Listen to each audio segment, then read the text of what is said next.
Ladies, gentlemen, and everyone in between, welcome to This is a Revolution, your podcast that is here on a weekly basis, talking all things RevPro. My name is George, and you know the name by now, you know the face by now, but here he is, Mr. Dave the Mark. Dave, my friend, how's your week been? Yeah, good mate. Well, yeah. All right. Wrestling was wicked on Sunday. Love that. Return to work yesterday was the kick in the teeth after. Like, I know it sounds like... just imagine it for me. Like, 6 weeks off is like such a luxury, right? And I'm never, ever going to complain about it. It's brilliant. But can you imagine if you went away from a weekend from work and when you came back, nothing worked? Internet doesn't work anymore. They've replaced all your technology with new technology, which isn't working. The stuff that you ordered hasn't been delivered. And you literally walk into work and you're like, I'm walking into a firefight here. And I'm the only one with a hose to try and put out all of these fires. That's been me for the last 2 days. Constantly having people knock on my door being like, Dave, what are we going to do about this? I'm like, let me solve this one and then I'll solve that one. If I can get to that one by the end of the day, we'll be delighted. And it's just been... The thing is, like, the kids will come back tomorrow and they'll have no idea that any of this was happening because it will just look like smooth running because we've got there. But it's been relentless. It has. But, mate, it's the joys of teaching. It's all good fun.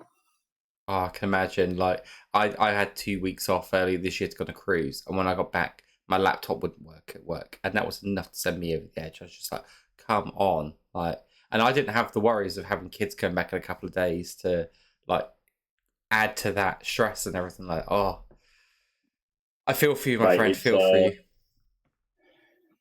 Like, the fact that all our tech had been replaced without us being told it was going to be replaced was really stressful because you're literally just like, okay, so I've got 48 hours to work out how all this new technology works just to be able to, like, literally, I didn't even know how to work the tech to be able to show what I wanted on the screen to match what was on my computer until today. So that took all of yesterday to try and work out. And then it's the same old thing. They've installed probably 100 new screens, probably $1,000 each. So there's like 100 grand's worth of like investment there. Yeah.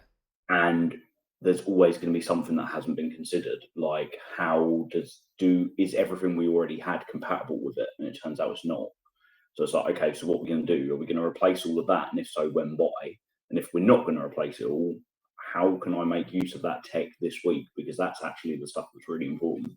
But, it's everyone. I bet everybody listening is in a position where they're like, oh, you should come and see what it's like at my work, because that's just the nature of the beast and of, being a grown-up. Absolutely, absolutely. And we always say that, like, it wouldn't be like this if it was our dream job, but I bet if we were running RevPro or wrestling promotion, we'd still be having these things, like, that we'd still be coming up against. Mate, I would hate it. I'd absolutely hate it. Whenever anyone's sort of like, oh, like, can you imagine, like, how fun it would be to run a wrestling promotion? It's like, no. It sounds, like, hugely stressful, and actually, that don't take my escape away and turn my escape into a stress. Like, let me have it as my escape and let the stress be the normal stress. Like, that's got to be the way to go. It's the romantic side of creating, isn't it? Yeah, I got something to show you today. So, Rob at the 229 who makes the playing cards? Yeah. And whenever I see him, he's always got some new playing cards for me. So, like, for example, we've got like a nice new J. Joshua playing card. I love it. And, recent additions to RevPro, we've got a nice Debbie Keitel one. We've got a nice Cutthroat Collective one. Ahead of the J Cup, we've got a nice Barbaro Cavanario one. And I've got a nice Cromulent George one. Oh my God. You have your own RevPro playing card, courtesy of Rob at the 229. Massive shout out to Rob. Oh my Love God. the fella. He's one of the nicest blokes I've ever met through wrestling. And yeah, I thought I was going to tell you on Sunday. I was going to give you a bell or like phone you from the car, and I thought, you know what, I'm going to wait until the podcast just to show you this. And I know he listens every week as well, so hopefully it will Oh, make him laugh when he hears this on Friday as well. You got that your own playing is card, mate. You've made it. that is probably the nicest thing anyone has ever done for me. And you know what, right? It's did not get too real for a second here. Like this time last year, I was in like a really, really shit place, right? With things was going with work and kind of like just feeling like I was in limbo about everything. And I've recently changed roles at work. Today was my last day, and like things like that, and people being so nice to me today and stuff like that. Genuinely, like shit like that people are doing is just so nice.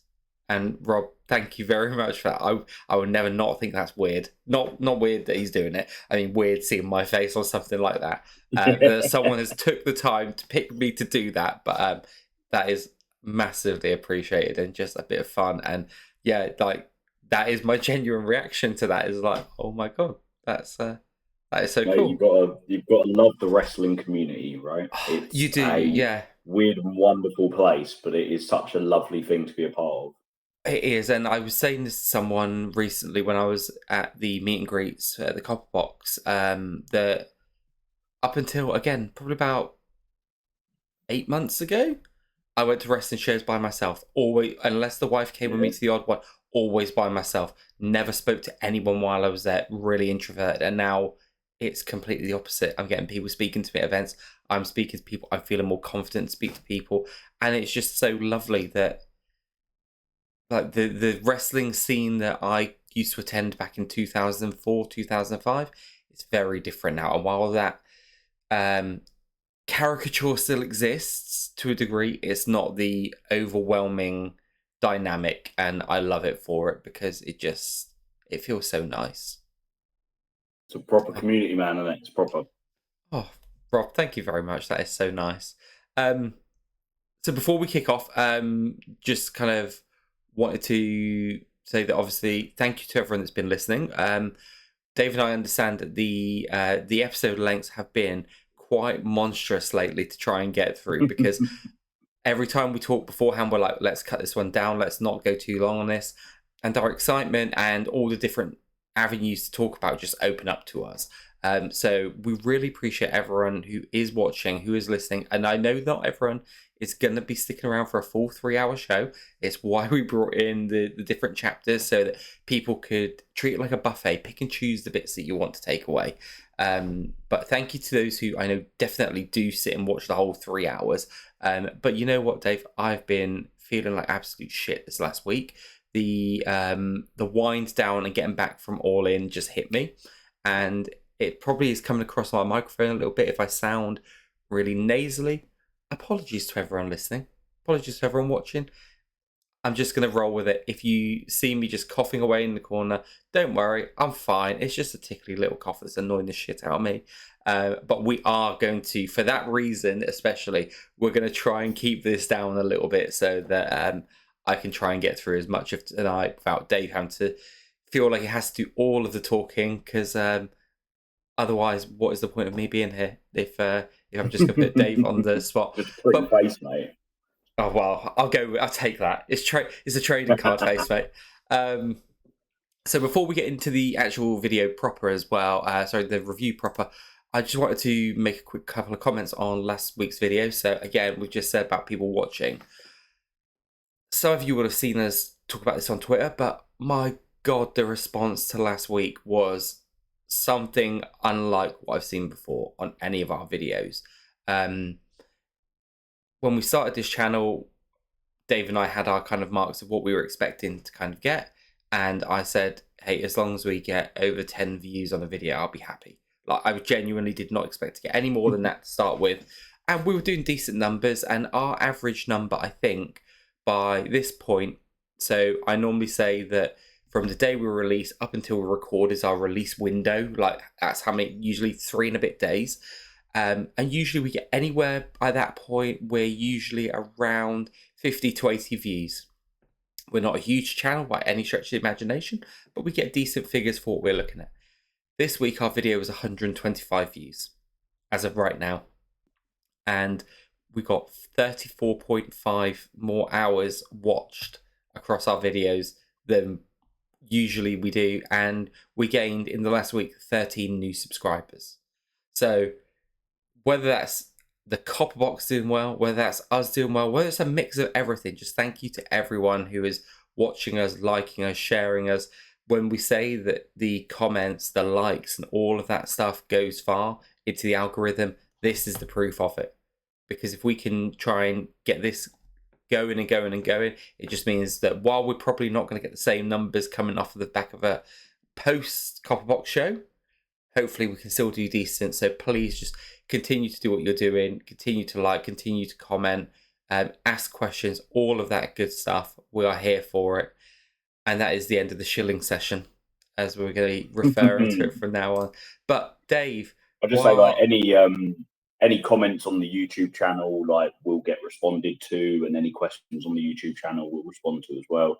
And just like I say it every time, but like I really mean it. Like, we're not doing this to. We have no ambitions of ever trying to make any money out of YouTube. That's not what we're here for. Like, we're fully grown family men with mortgages and full-time jobs. Like, we don't need the extra money. We're just looking to promote the company that we love going to watch live. And, you know, the more people that go and watch RevPro, the longer it's going to be around for, because, you know, it is one of those things. It's one of the pains of supporting something that is on a small and independent company, that it only takes one or two things to go wrong and suddenly the thing you love isn't there anymore. So yeah, keep supporting RevPro and support us through that. absolutely, absolutely, couldn't agree with it more, mate. So right, we're going to talk about Live in London 88. Fortunately, I was unable to make it, and you know what, right? I knew it was going to be a good show before watching, right? And this is why I was trying everything. I don't take medicine of any kind, right? And I was drinking Lemsips like they're going out of fashion. I was stuffing Strepsils and Hall Soothers down my throat because I wanted to be well enough to go to this show. And in the end, decided not to, because I just didn't feel it. Didn't want to make anyone else ill on the day. And I'm so jealous of you being there. I really am. Like, it was. What a way to follow up the Do you know what? Copperbox. Like, it's such when you think of it, it's such a weird show, because like when I wrote the preview for it on Sunday, the very first thing I started off with was like, well, first of all, we don't actually know what our main event's going to be, because it's meant to be Oku versus JJ Gao, and it's very unlikely like Oku's going to be fit, because he wasn't. If he wasn't, my logic is, if Andy Quildan hasn't cleared him hasn't declared him fit on Saturday, what's going to have changed by Sunday? Yeah. Like, if it's a physical injury, like, they don't get better in 24 hours. The only thing that can happen is that you get sent to get checked out, and they come back and they say you're okay. But he was flying home, and then would have flown home, gone to bed, got up Sunday. Like, when's he meant to have got checked out? So I thought it was very unlikely that Oku would be fit for it. So then you're coming into it thinking, oh, I wonder who they're going to be able to pull in to, you know, replace it. And then you look at the card and you're like, we'll just stick ELP versus Isaiah in the main event. And we'll just pull out Ricky Knight Jr. versus JJ Gao, which was like, and then to fit it all into like everything that's going on and the stories, it was beautiful. It was comfortably, for me, the best 229 of the year. And I feel like I say that like every month, but I feel like the 229s at the start of the year were like very good, but they've got excellent in the last like 3 or 4 on the spin. The Cutthroat Collective one was, I felt, kind of made by Danny Luna and Rio. Like, that was the outstanding match on the card, and then the Cutthroat Collective angle was wicked. The next one, I loved how they opened with Leon and Zazaya, and they closed. I can't remember what the main event was for it. I'm struggling to remember as well. It was a really Jacobs and JJ, wasn't it? Yeah. Yes. And then JJ called the Ishii card Ishii for the spot. Yeah. I loved that show because I loved how it was bookended with a banger and a banger, and then like lots of cool story in between. But this one, like, in terms of quality of match, extension of stories, surprises and intrigue. It had everything, but it had it like to the nth degree. Mm. I think it'll probably go down as one of those like sleeper hits at the end of the year.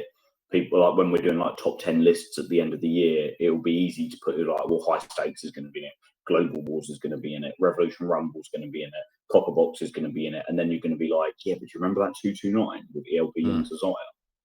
Like I think that's going to be one of those ones which takes like 10th spot on a top 10 list, and I'm only saying because there's going to be 9 super cards by the end of the year with like even with the J Cup and the Trios tournaments and Uprising and everything else that's to come.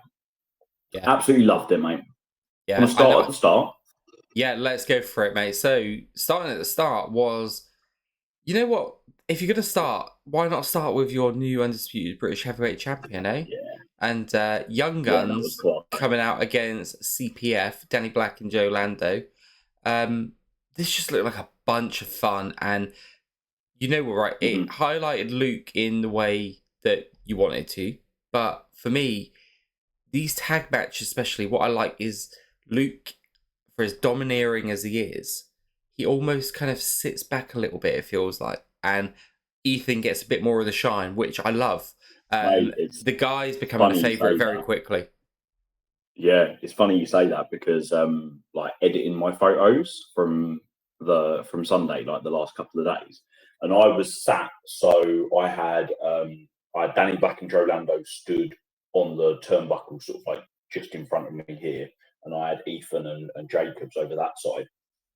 All my photos of Ethan Allen have Luke Jacobs not standing at the turnbuckle for a tag, but standing on the floor, like watching from the corner, like anyone who's a second in New Japan does, where they're there, they're not going to interfere in the slightest. There's no risk of that. There's no shenanigans. They're just there championing their mate, and that's like literally what Luke Jacobs did. And I thought this was Ethan Allen, like his performance, like he was the star of the show in this match. And it's not like, I'm not saying it's like a breakout performance for him, because he's been a star of everything he's done since he's come back. Like I literally think he's gone from someone who I'd only seen once before from his injury. I saw his Royal Quest match when he came back from the first injury, but then he never had a chance to wrestle a RevPro match. So he's gone from someone that I'm aware of, but never had the experience of seeing live, to being somebody who I'm like literally I want to see him on every show at the top of the card in a high-profile singles match, just battering the shit out of people. Like he's so good. I thought Danny Black and Joe Lando were a great booking for it. I think I couldn't believe I did a bit of research when I did my preview, because I was like, surely these boys have wrestled each other before. But unless there's when I say research, I literally scaled Cage Match. But unless there's some matches that aren't on there, they've never wrestled this iteration of CPF versus this iteration of Northwest Strong. Wow. At least not on a promotion that's on there. I thought they gelled brilliantly. Chemistry was great. Like Danny Black and Joe Lando kind of bounced and flew and got battered and looked great getting battered for him. Joe Lando, I think everyone's seen him online, how much size that lad's put on, but looked like an absolute beast. And it was amazing because it was literally just under a year ago that we all saw him get injured at the 229. And it was one of those ones where it was, you saw him get hurt and then you're like, oh fuck, I think that lad's actually actually hurt. Yeah. And it takes you completely out. And obviously it's no one's fault. It completely takes you out of the match, and then all you can think about is the safety of the wrestler and hoping that they're okay, and you kind of forget about anything else that happens in that match. So it was great to see him firing all cylinders. If they're not in the trios tournament, then I don't really understand what's going on there, because CPF are one of the most named British established trios. CPF are the first one that everyone's going to think of. So that feels like a no-brainer, and it was just great to see Luke coming out as the champion right off the bat. Yeah, and that's it. Is it's setting the tone. I really liked it. I've not seen a lot of Danny Black and Joe Lando as a tag team, and I've seen more of Danny Black than I have Joe Lando as well. I I recently watched on Fight TV. They had a match in Bangazone Wrestling in France, and it was around when they were out there for the WWE event in Lyon, and they've just got such a connection with people. Like you can see that what they do transcends just like a British crowd, and they're not just popular here. Like they're popular, and they're Yeah, popular yeah, for a reason. And they really got to highlight here in a big, high-profile match because these are the first guys that are going to face the new undisputed British heavyweight champion yeah, yeah, in a match at a time when RevPro is going to have a lot more eyes on it because as RevPro is growing and after that run of Michael Oku, which has done huge business for like just getting people interested in RevPro and getting eyes on RevPro as a whole, you've now given Luke the opportunity to take the baton and run with it. So it was a big test for him, and him and Ethan handled it perfectly. But giving these guys CPF this spotlight match, I thought was yeah, perfect for them. And yeah, I'd love to see them back in the trios tournament. I think it'd be great fun. yeah. But one like little detail that I really loved was how Jacobs and Oku crossed paths. So Oku coming out to announce that he wasn't going to be fit for the main event, Mm-hmm. and an RKJ interrupting him, and them having it basically them putting their like laying the table for the direction of where this is going to go going into the autumn. But I Yeah, loved how Now We Play started before Jacobs had left because it's just yeah, the one thing I hate in wrestling is when two people have a really heated feud and it finishes, and then we're like, right, on to the next thing. Let's pretend that, let's never see those two people on screen mm-hmm. again. And it's just like, Yeah, it feels really fabricated to me. But yeah, this was a perfect little thing for that. What I think we both said about Ricky being the next challenger for Luke Jacobs, but it looks like he's going to be the next challenger for Oku. I'm assuming with a view to the fact that he will then challenge Jacobs once Jacobs has got through Ishii, if he can get through Ishii. yeah, Um, I think so. it's interesting to see. I think also like one thing that maybe hasn't been talked about too much that I've seen just from like online conversation is Oku made it really clear, didn't he, that wherever they go, wherever they end up, he's not going anywhere until he's had one more shot at his belt. Yeah, I like that. I like the mirroring to Osprey, like I'm not leaving without my title belt. And mm-hmm. his was more like I'm not leaving without my belt. I've just got to win it back first. Mm-hmm. Yeah, Good. It was really I liked the fact that it gave us enough to be able to go away and be like, oh, I know where the direction's going, but not so clear that it's like I'm not 100% sure I know where the direction's going. I just know that there is a direction. yeah, And like now we can start to see it unfold. Like you don't want it literally like here's a complete everything that you don't want everything given to you all at once. You want it kind of to you want to be able to work it out as you're going, and then you get that nice little feeling of satisfaction when you're like, oh, I thought that's where they were going with it, and it is where they're going with it. yeah, But similarly, like one example that I remember really clearly is AEW in 2019 when they ran Full Gear, and you had the massive Cody versus Jericho match, mm-hmm. and you had the MJF turn on Cody moment, and then like you're tuning into Dynamite on Wednesday, and it's like, are we not addressing this? Like we're just, but where's the fallout from Full Gear? It felt Yeah, really flat for me, and I was like, oh, I'm disappointed. It's probably the first time in that because I think the like 8 weeks from when AEW started on TV to Full Gear are probably the best 8 weeks of TV wrestling ever. mm-hmm. And then the ninth week was like, oh, this isn't. I'm not getting anything. I'm not getting any teasers of where this is going. Yeah. I thought RevPro this week got it really, really well done in terms of giving us enough, but not too much. Absolutely. And the one thing that we talk about a lot is we say great shows have not just great matches but great moments. And we've said it a lot ourselves privately and probably on the podcast as well that I love that we get the matches as a way to tell a story in RevPro. But sometimes those interviews, like I think you've mentioned on Twitter actually about New Japan will do the post curtain interviews and stuff, and I love stuff like Yeah, that. That just I like simple promos like this. We don't need these every show, but having them on shows and having this almost like what is going to happen here, like is someone just going to run an attack? yeah, Because yeah, we're here for the wrestling, right? That is why we. But you want to see the stories progress, and sometimes just getting someone on a sneak attack, catching you off guard as well, can get it yeah. going. So Did you I see thought, the Josh James and Charles Samuels post match promo they did this week? no, I haven't.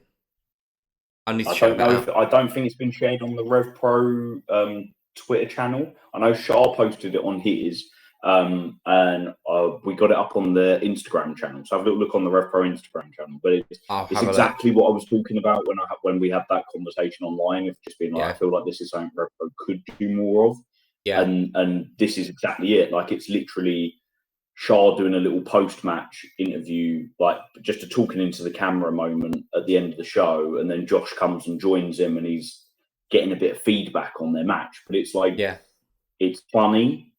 Shah's hilarious in it, but it's also like cool. I understand the dynamics of the team even more now. Like mm, I could see the dynamics in the match, but you're also telling me the dynamics for the people that weren't there who might come next week. And it's yeah, just, yeah, it's just all round good business, quick and easy, like, on shot on a phone, uploaded onto Instagram, like easy yeah. stuff. But it's something that And I feel like it's something that they can lean into. yeah, you can absolutely. I think I've said before with Progress, but what they do is they record these videos backstage, then they splice them into their video on demand. Like Yeah. they do the Yeah, show they've dropped live. one tonight of I don't follow Progress in terms of the storylines, but I'm assuming Rio's got a big championship match coming up, or she's involved in a feud with somebody. Because I just watched a bit of a clip of her sitting outside like the back of the electric ballroom, just sort Yeah, of like talking. It's just like I live for stuff like that. Like I love yeah, it, and I know loads of people do as well. It's a no brainer. And I know at a wrestling show you've got a million and one things to do, and people once they're finished want to go home and stuff. It's just like taking 5 minutes to shoot yeah, something like that yeah. can, if each person takes, especially you think now RevPro haven't got a show for 4 weeks, Mhm, got 3 week consecutive weekends with nothing. It yeah, would be really easy now, and apart from British J Cup announcements and Global Wars announcements, it'd be really easy for people to like just switch off. You've had the big Copperbox, and now you've got 3 or 4 weeks where people will just not be seeing Rev Pro popping up on their timeline. yeah, And it's finding a way to keep themselves popping up on timelines, keeping up the little bits of content without spamming people, and like yeah. getting that balance right. And that's where those little videos would be perfect. Agreed. But the Can we talk the about the next overall, match? yeah. Oh, the next match. Because I Oh, fucking loved it. don't. I'm so. I think I might have said this on the channel before. Millie McKenzie is one of my. She is probably one of the favorite wrestlers I have that I have seen live the least amount of times, because generally Yeah, got you. just the promotions that she worked for are not Yeah, ones that I've gone to a lot. yeah. This I, this was my first Millie McKenzie match yeah, live as well. I think maybe I've seen her live 4 times, and then one of those times was she was in a little bit of a comedy tag team as well with Session Moth Martina. So it's kind of like, okay, I'm not getting the full experience. And I've been saying for a long time, I just do not understand why she's not booked in RevPro. Even before we were looking at expanding the amount of women that is being used in RevPro, it almost felt criminal to me that she wasn't being used. Now, there's obviously reasons for it, so I'm not going to sit here and go, "Why are you not doing this?" Because there's reasons for it. But I'm glad we're at the stage now where she is there, because there will be a lot of people that has never seen Millie McKenzie before, or they'll have heard of the Bruiser Mates when her and Pete Dunne used to train together, be a tag team together, all that sort of stuff.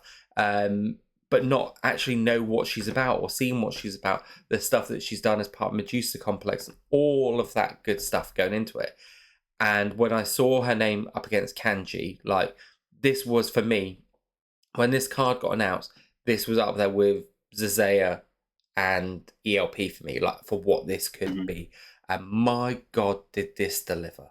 Like, just mate, and what an incredible match. it's interesting because going into the show, like obviously I'm a massive Kanji fan. I think everyone knows that. Like, and I always really enjoy any match Kanji's in, and I really enjoy watching wrestlers I've not seen before. So I knew I'd enjoy this match. Kanji's in it, and I've never seen Millie McKenzie before. What I didn't realize was this was going to be one of those matches that I'll remember for like a long, long time. It's not like it's because it literally it was so different to everything else I've watched this year. It reminded me a little bit of when Connor Mills wrestled Trent Seven at the start of the year.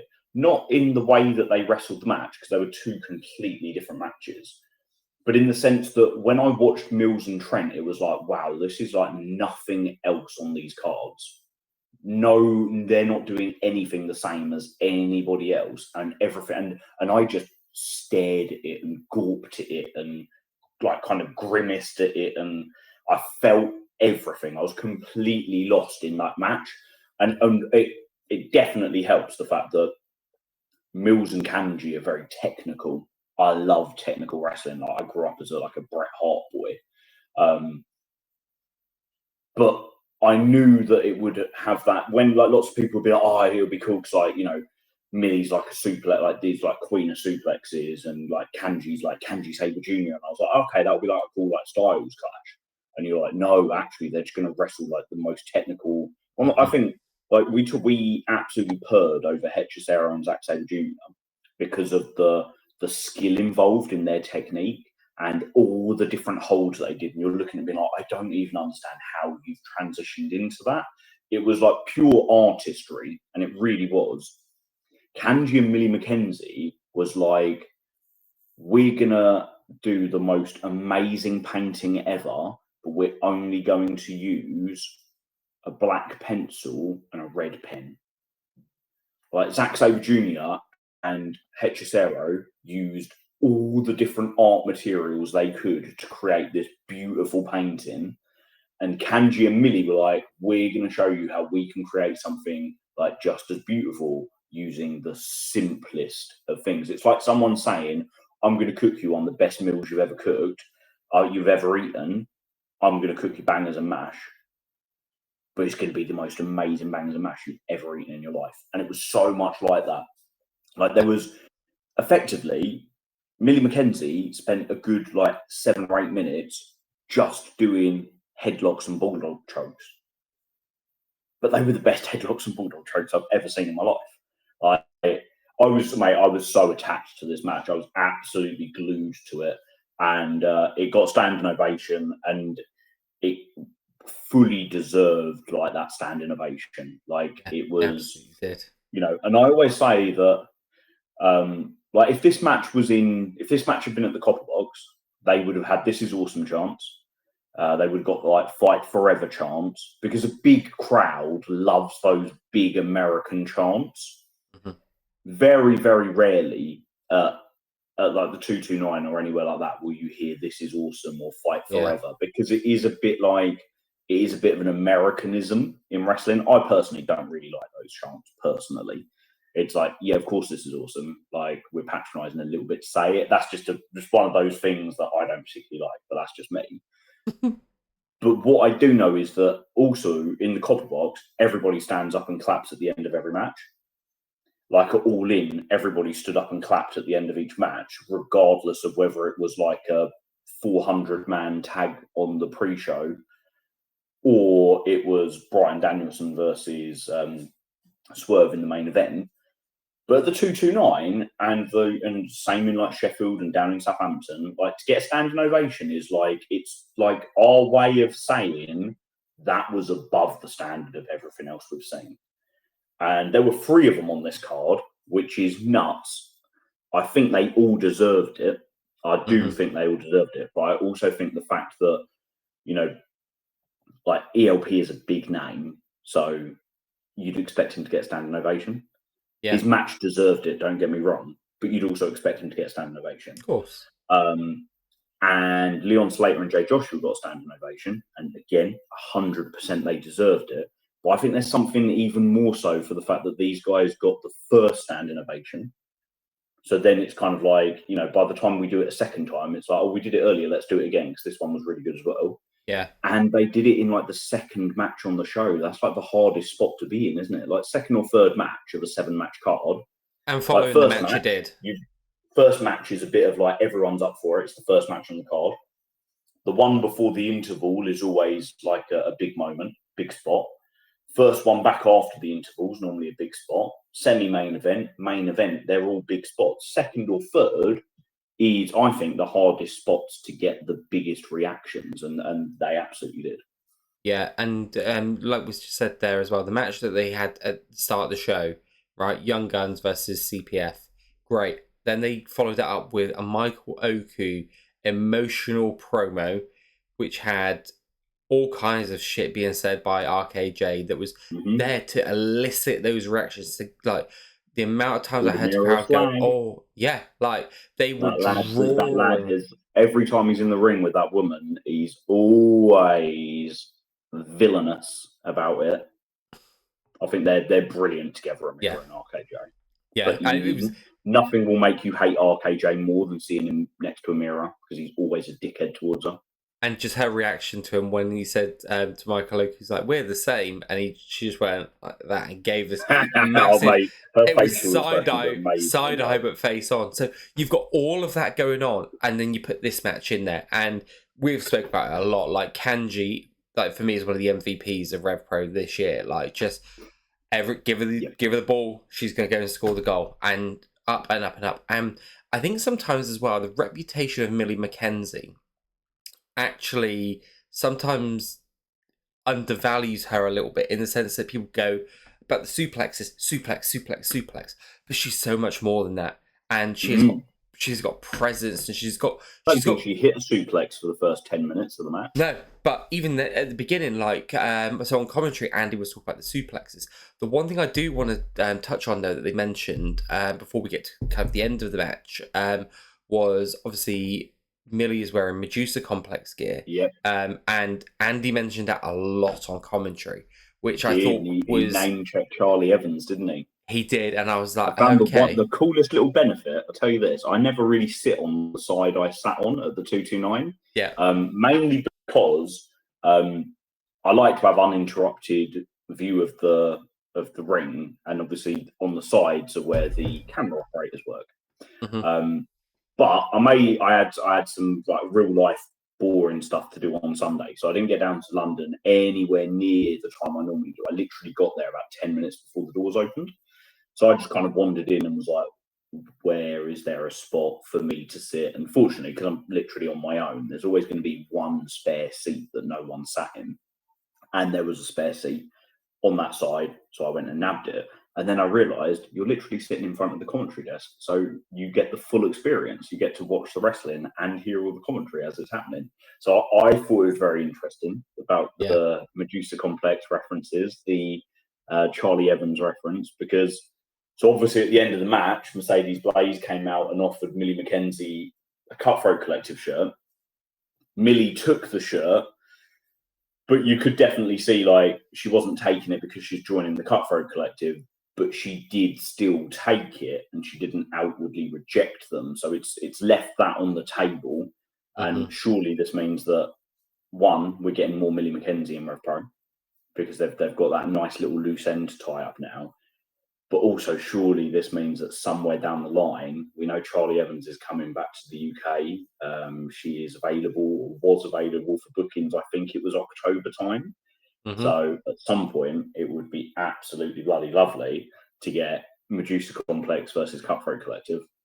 I think that's where we're leading to. Absolutely do, and it'll be interesting to see what happens with the Cutthroat Collective going forward. Obviously, we've had the big win at the Copperbox. We saw Lizzie Evo pick up the GWF Women's title. Now, I won't lie, when she picked up on Saturday, and I thought, oh, we've got a show on Sunday. Maybe they're just going to do the old switcheroo. And no, came out of there with the title as well. Yeah. Great. So mate, I'm all here for every member of the Cutthroat Collective having a different championship, but none of them being the RevPro Championship. Oh, that would be good, wouldn't it? And them all bringing their belts to RevPro shows. Yeah, I mean, Like- we're seeing this happen. I know it's not a RevPro, but I said to you when I was at Progress, Luke Jacobs first of all, at the merch table, just walked out, and I was like, that's the RevPro belt, like on the merch table, and for his main event, walked out with both belts. Like, yeah, like why the hell not? it's great. Like, it adds that bit more realism, doesn't it? Yeah, I know. Like, I mean, I don't know. I don't know the backstage dealings between the companies. I don't want to know. Like, I have no interest whatsoever in it. Like, at the end of the day, I'm just here to enjoy RevPro Wrestling and the show, and I hope Progress do really, really well because, you know, a rising tide raises all ships.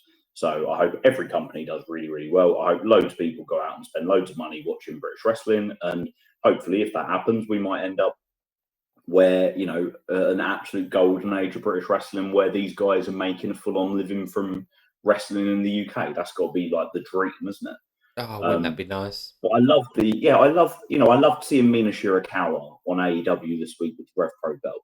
I love it when you see, like, you know, I always go back to the fact that I first went to a RevPro show because I watched New Japan and I saw Will Ospreay carrying the RevPro belt and was like, that's a British Championship. What's that about? Cool. Google it. Oh, where's that then? Oh, that's near me. Oh, maybe I should go to that. What's their next event? Oh, it's Will Ospreay versus Michael Oku. Let's watch a video package on this. Oh shit, this looks good. I'll go to it. Boom. 2.5 years later, I've done like 56 RevPro shows. Like, I dedicate half my bloody life to it. Like, yeah, it can only do good providing everyone's working with the same philosophy. And I suppose that'll be where it always comes to a point, isn't it? Like, if one company turns around and says, we don't want you doing that at our company, and the other one's going to turn around and say, well, if you're not allowed to do it at their company, why you're not going to do it at our company either? And you know, I assume. I get you, yeah. But yeah, having these belts, cool stuff for, like, big win for Kanji. I was quite surprised. This is by far Kanji's most prolific year in RevPro. I think that was her 12th match of the year, and before this, she'd never got to double figures before. Wow. I know she's had like injuries and stuff, but like, it's great to see that she is like I think she's the most heavily featured person in that women's division this year in RevPro. I think she's put in more performances than anyone else. I certainly feel like I've seen more Kanji than anyone, and I love that. Yeah. Because I said to you that at the start of the year, Kanji was one of those ones for me that was like, yeah, perfectly fine. And then the more I'm seeing, and again, seeing that progression through, and look, you said she hadn't hit double figures before in RevPro, hitting double figures, but she's working elsewhere as well. Like, the woman is a machine, and for me, a legit draw. If I see her name on it, that's a big thing about having a division, isn't it? Because before, when you were of the view of being like, yeah, she's cool. Like, I've seen her a couple of times. Like, she's lovely. Like, she wrestles really well. But it's hard to get invested when you know that the booking is generally someone's going to come in, win a couple of matches, get a title shot, lose to the champion, won't see him again because someone else is doing that now. And not to sound be critical, but it did feel like that with the women's championship for some time. And credit where credit's due, that's really transformed this year. Yeah. And now, like, if I don't see Kanji on the next 2 RevPro shows, I'm not going to be upset, because I'm assuming if I'm not seeing Kanji on the next 2 shows, I might get to see Rio, or I might get to see more Cutthroat Collective, or I might get to see Anita Vaughan come back. But at the same time, I also know that I'll probably then get to see Kanji on the 3rd RevPro show. It's not like, you know, before where it's like, okay, we probably won't see them for 6 months now, because I did their bit. Like, it's that women's division, and the only reason I kind of specified the gender is because it's like, you've got the cruiserweight division, which we'll come to. We've got the women's division, we've got the tag division, and we've got the men's division. And for the first time since I've been a RevPro fan, it feels like all 4 of them actually have a division at the moment. Yeah, I would massively agree with nicely to that tag division, because our next match was Shaw and Josh James, the New Age Revolutionists, or not. depending on whether Josh James gets his way or Shah can continue to resist his charm. Versus the Portugals of David Francisco and Golden Boy Santos. I very much enjoyed this. The Portugueses. Yes, I like that. That's good. Did you pop for the Southampton law in this match? Oh, right. Right. So, do you know what though? Right, I found that really interesting, actually. Right, and it's funny, right? So, this is one where I think I was kind of like on the day on Sunday. I was a little bit tired, and I checked out on this match a little bit. I wasn't quite watching with full focus. The bits I saw of it looked really good. I think I'm really enjoying Josh and Shah as a team. I think there's great chemistry there. I mean, Golden Boy Santos, straight man here, and even I can't keep my eyes off him. Bloody hell, that guy is absolute beast. And he is like laying it in harder every time I see him, and like that's what British wrestling's all about, isn't it? Yeah. Like looking badass but working safely. Yeah, and I know when this came up, because me and my wife were talking, she was like, again with these guys, and it was like, yeah, but it makes sense. And actually, you start to see the way the story. Yes, they're getting involved with each other a lot, but you're starting to see little bits that kind of go in there. And again, you could be forgiven that maybe a year and a half, 2 years ago, this match would be on here more as a holding pattern, right? Maybe just go, yeah, for sure, keep this going. But what they did here is how they used it with Francisco and Shah just getting pissed off at the end, right? So they used the way the match ended, and like you said, into the Southampton law, right? Where he just went, next month. And I was like, and you know what I thought was interesting? Because in my head at the time, I was going, Dave's right, because we've spoken about this, that maybe like he won't appear on another show, but he'll come back to the same venue because that episodic, not just episodic in shows, storylines a little bit regional for the crowds. Exactly. And then when he said in Southampton, and I was like, oh, did you hear the crowd before that? So did you hear the Southampton is a shithole chant? Yeah, I heard fuck Southampton.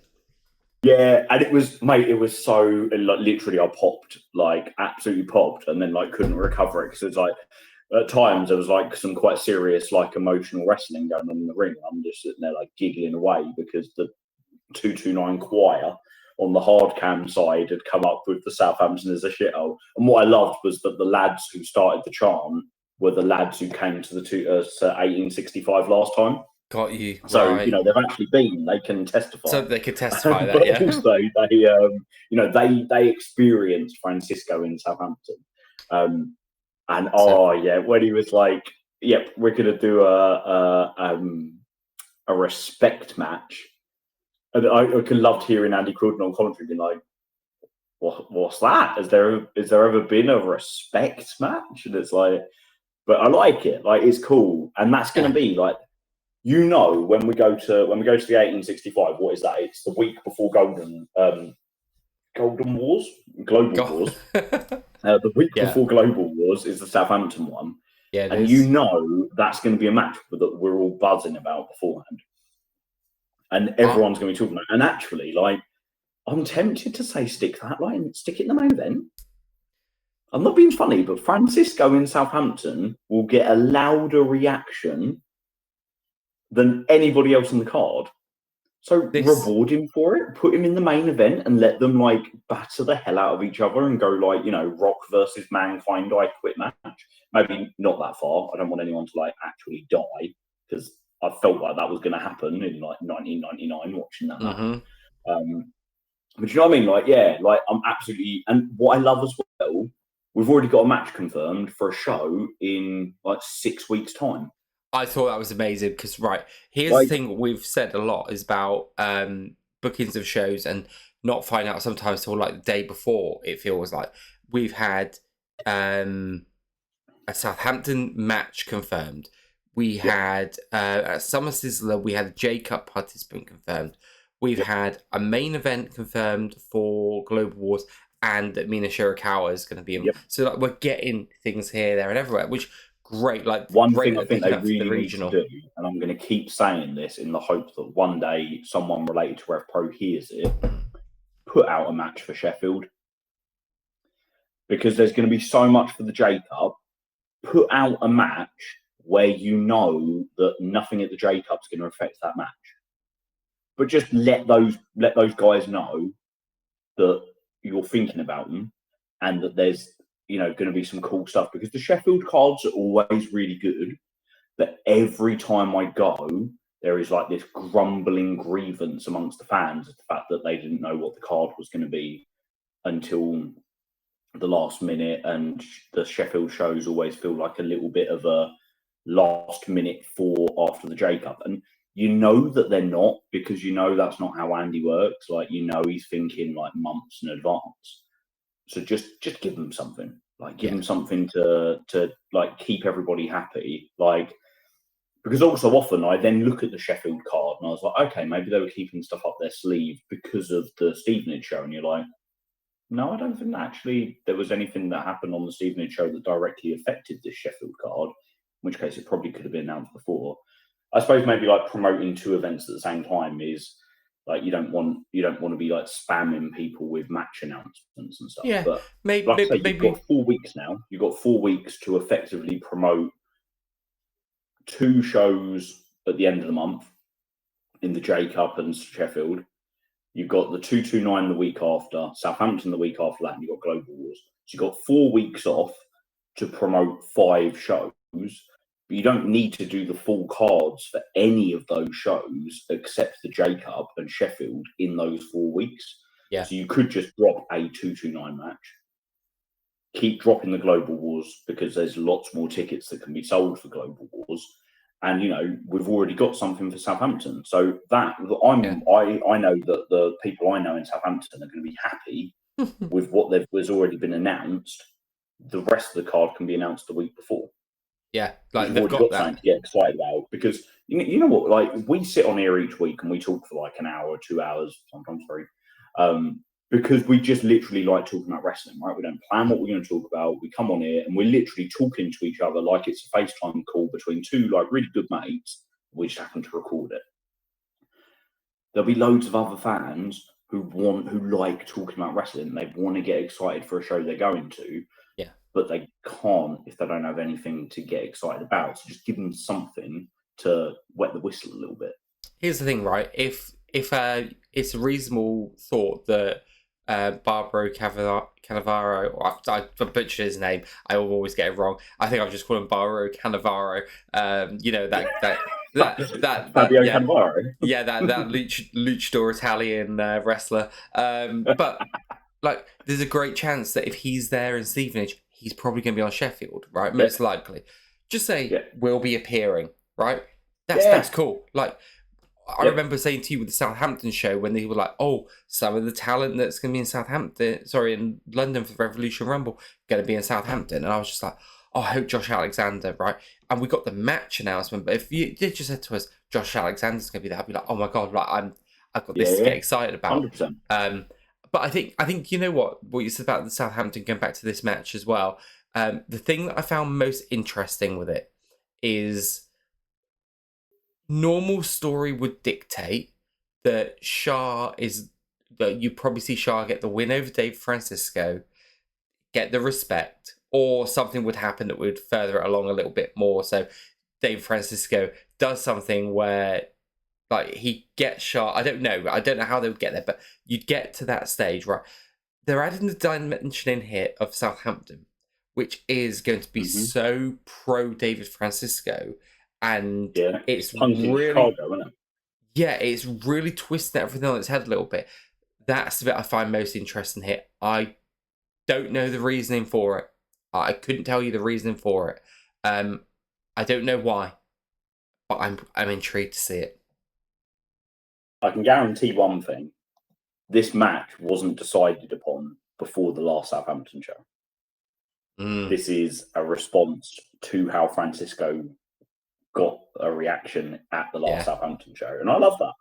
Because what that is companies have been criticised for decades, haven't they, of sticking to the plan so rigidly and not listening to the organic movements with the crowd and their wrestlers and the way they're moving together. It's like Absolutely. Rusev Day. Like, And with Francisco, it's like you've got this massive reaction in Southampton. At some point, we want to do something cool with Francisco and Shaw. Well, let's do it in the Southampton. Yeah. Let's absolutely put it there, because then it's gonna, like, if this match was booked for anywhere else, I wouldn't have the level of excitement I have for it. But the fact that it's in Southampton means that I know, like, you know how MJF came out at Summer Sizzler in full American hero, and he literally got nuclear heat for it. Yeah. Like, this will be the complete reversal of that. Francisco could come out in Southampton wearing a Southampton like football top and get the biggest reaction in the world, and Shaw will get booed out the building because he's not David Francisco. Yeah. Agreed. Despite the fact that everybody loves Shaw Samuels. Like, literally everyone loves Shaw. Yeah. But Southampton won't on that day because Southampton have drunk the Kool-Aid. Yeah. Public enemy number one, old Shaw Samuels that day. Yeah. It's gonna be fun. Speaking of fun, Dave, Leon Slater versus Jay Joshua.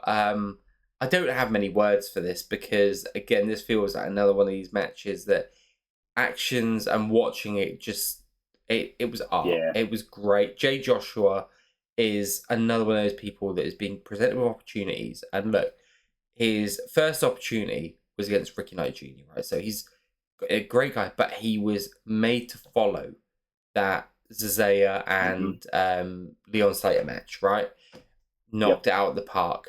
Given a tough opponent as well. Like, I think that if your first match in RevPro is against RKJ, I think that's for a guy built like Jay Joshua, that's a tough ask, because you're not going to go in there and dominate Ricky for large spells of the match to look like super. You know, he's not going to be able to do all his like super cool stuff.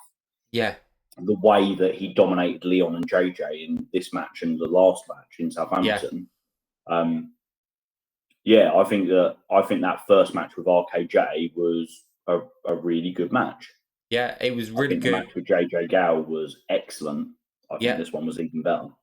Yeah, and that's it. He's every opportunity he's presented with, whether it's second match on the card, like you said, that spot, there's a tough spot, especially when you've got a great match to follow. And then you've got the expectation in the next match now, right? Everyone's seen what you're about. So there's that expectation of, well, can he hit those same highs? Yes, he can. And he goes and does it again. So. Like, and do you know what? The guy was great. So it's a funny one. So because I take so many photos, like literally at like kind of full disclosure, I'm in no way a photographer in any way. I have no ambitions to be. I like to get better at things that I do because I think I'm just like naturally I like to be good at stuff, or I don't do it at all. So, for example, I don't cook anything ever because I'm not good at it. I've never been good at it, no matter how much I've practiced it. So I just gave up doing it, not doing that anymore. If my wife leaves me or dies, I will live on beans on toast until the day I die, and I'm okay with that. It's fine. Please don't leave, love. In terms of the like photography, I reckon at a RevPro show, like I take 700 to 1,000 photos, and then I keep on average 10 to 12 photos per match. So about sometimes around 100, normally less than 100. So that's how many I just delete. Just flick through and I look for ones I particularly like. I edit those, I keep those, I send them to the wrestlers. I use them for my I use them so that I have some images on the stuff that I write, because the writing about wrestling is the stuff that I'm most passionate about. And I want to be able to have pictures in it, and I don't want to have to use other people's pictures and ask for permission and go through all those loops. And I also quite like the fact that everything that's on my website is made by me. Like, it's just a nice little thing, and my website's just my fun little hobby. It's my passion little project.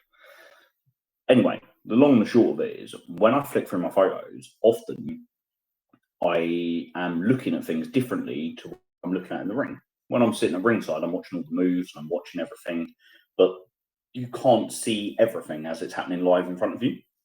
But when you're flicking through photos, you can see all the little details because you're looking at everything in the picture. And I was going through my J. Joshua Leon Slater match photos, and I realized just how good J. Joshua is at like expressing his emotions through his facial expressions in the ring. And it's funny because the first time I watched him, I said afterwards, I said, I really like that guy. Like, I feel like I kind of warmed to him immediately. Like, I just like him. I can't tell you why I like him. I just like him. He seems like a nice guy. Second match, I was like, oh yeah, like I really enjoyed his match, and I can see why he's like, I can start to see why I liked him the first time, because he's a really impressive wrestler and he's got all this cool factor and likability, but he's also got this like this baby face ability to lose and still have an aura to him. That's what we talked about last time. And now this time I'm like, oh, I get it. Like he's pulling faces at us in the crowd to draw us into his story. Like he's literally like, if he was writing, we'd be talking about how he uses pathos to generate an emotive reaction from his audience. He's just doing it through his face. I really, really enjoyed it. I don't think Leon Slater gets enough credit. Like, I think we take him for granted. And it's only because, like, I remember my first Leon Slater match was against Speedball Mike Bailey in your call. Mm-hmm. And then like a couple of matches, then Zack Sabre Jr. and literally like he got put at the top from the very start at like 18 years old. He might not have even been 18 then, he might have only been 17. I think he's 19 now. But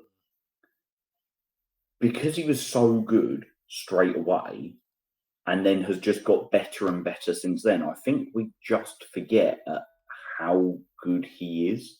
Yeah. And how at any moment he could just go. Yeah. Like, do you know what I mean? Like if you woke up tomorrow morning and you opened up Twitter and it said WWE have signed Leon Slater, none of us would be shocked. No, of course we wouldn't. And then suddenly you'd be like, oh shit, like amazing for Leon, really excited for him. He's going to make a load of money. I'm never going to get to watch him live again. Yeah. Or like not until at some point he decides to leave. Like that's how good he is. So I think any opportunity to see him is got to be taken. Absolutely, because mate. like you just don't know how long we're going to get him for. He is. We use words like prodigy a lot, but I don't hear many people talk about him as a prodigy because I feel like we're looking at the people that are below his level as like prodigies because he's already at the top. But really, he's like, no, because his ceiling is so high, right? There is no reason why Leon Slater couldn't headline an All-In or a WrestleMania Absolutely. in 20 years' time. In 15 years' time. You think how good he is now and how he's still growing like in every way possible. Like physically getting bigger, like getting more experience. The more matches he works, the better he's going to understand how to, tell his stories when his stories have to be more complex and in bigger venues when it's harder to get get fans to see the little things that you're doing. You've got to do it bigger and all that stuff. Like he could be massive, couldn't he? Like absolutely massive. In fact, I say he could be. Like I expect him to be. Yeah, he's just so good. I was very lucky that over All-In weekend, I got to see him wrestle 3 times. Once against Zaya, the scramble match, and then against Marcus Mathers at Progress. And they were all very different types of matches. And like you said, it just highlighted different styles and the sorts of things that Leon's capable of doing. And like the one against Marcus Mathers, I was like, oh, this is really good that he's against this young guy, like this young American guy. I know that fella. So Marcus Mathers, he mainly been in GCW, I think it is. Okay. And he's a young, up and coming guy. Yeah, American guy. And I think, if I'm recalling it correctly, I'm just looking it up now. I'm sure that he's got something like kind of in there with Nick Wayne. I think he's like, I think like those kind of people used to like Nick like, Wayne and Jordan Oliver, and like yeah, there's like like a little kind of yeah, like so it's guys that would have been like your Oku and Mills and RKJs in the sense of like working the same shows in the same area. You're gonna build up relationships with them, aren't you? Like exactly, yeah. you have to you have to work together so often. Yeah, and looking at it now, I can see that he had like he was in a stable in the US called the Brat Pack with Nick Wayne, Billy Starks, Leon Slater, Marcus Mathers, Brogan Finley, and a guy called Starboy Charlie, and like so they would be doing all Oh these yeah, things where yeah. yeah, yeah. I think So I'm because Brogan Findley is David Finley's younger exactly, brother. He's definitely yeah. related. Yeah, he's 22 years old. But this lad Marcus Mathers, I was like, oh, this is a great opportunity for this young lad. And like you've just said there, right? I know how young Leon is, but Leon is 2 years younger than that guy.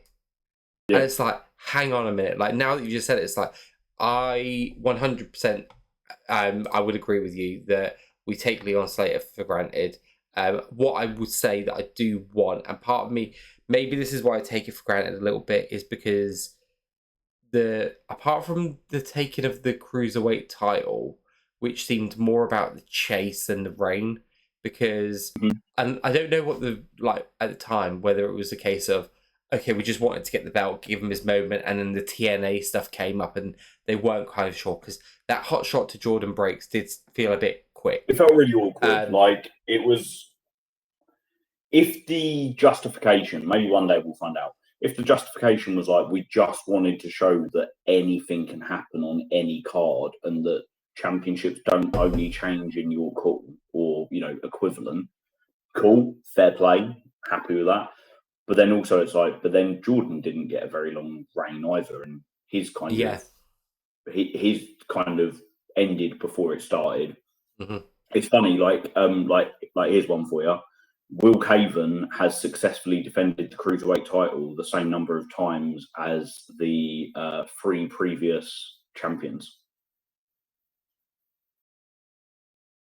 Wow. So Wow.